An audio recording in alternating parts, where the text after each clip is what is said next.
हमासर बड़ क्षति टळिले दुई बड़ नेता युद्ध पाई इस्राएल को करि पारे आह्वान 2 मासरे हमासर सबुठारु बड़ क्षति ट्रम्प देलेनी चेतावनी टळिले दुई बड़ नेता इस्राएल गाजा युद्ध रे एपरी खबर सामना आसी आज हठात इस्राएल पुणी गाजा उपरे आक्रमण करिछि हठात इस्राएल गाजा उपरे आक्रमण करथिला आक्रमण एते भयानक थिला जे एथिरे एका संगे 200 रु अधिक लोकंक जीवन जाइथिबा कहा जाउछि। वर्तमान सेठरे रमजान पर्व चली आउ एही समय अनेक लोक एकाठी होई समस्ते रमजान पालन करती।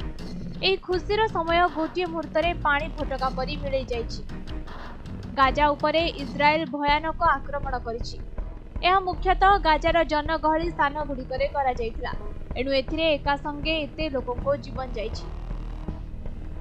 सूचना योग्य जे आक्रमण करा जाइथिबा स्थान गुड़िकरे राफा, खान यूनुस और अलबाला अंचल रे एयर स्ट्राइक करा जाइथिला।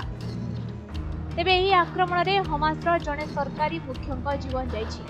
गाजा इंटीरियर मंत्रालयर मुख्य मोहम्मद अबू वातफांक जीवन जाइथिबा जणा पड़िछि। सकाळु सकाळु एही आक्रमण हेबा परे उद्धार कार्य जारी रहिला। किछि कोठा संपूर्ण भावे एथिरे माटिरे मिसि जाइछि। या छड़ा एथिरे आभ्यंतरीण सेवार महानिर्देशक आबू सुल्तानकर मध्य जीवन जाइछि। नेता जनक तांको परिवार सह रहुथिबारु हुएत तांको परिवार लोकंकर मृत्यु होई थाई पारि बोली आशंका करा जाउछि। मात्र एबे भी उद्धार कार्य चलिछि। किछि लोकंकु मेडिकल सेवा जोगाई दिया जाउथबा बेले एबे भी अनेक लोक निखोज रहिछथि। सबुठारु बड़ कथा एही आक्रमण विषय अमेरिका आगरु जानिथिला बोली कुहा जाउछि। आक्रमण आगरु नेतान्याहुଙ୍କ सह ट्रम्प किछि आलोचना करथिले।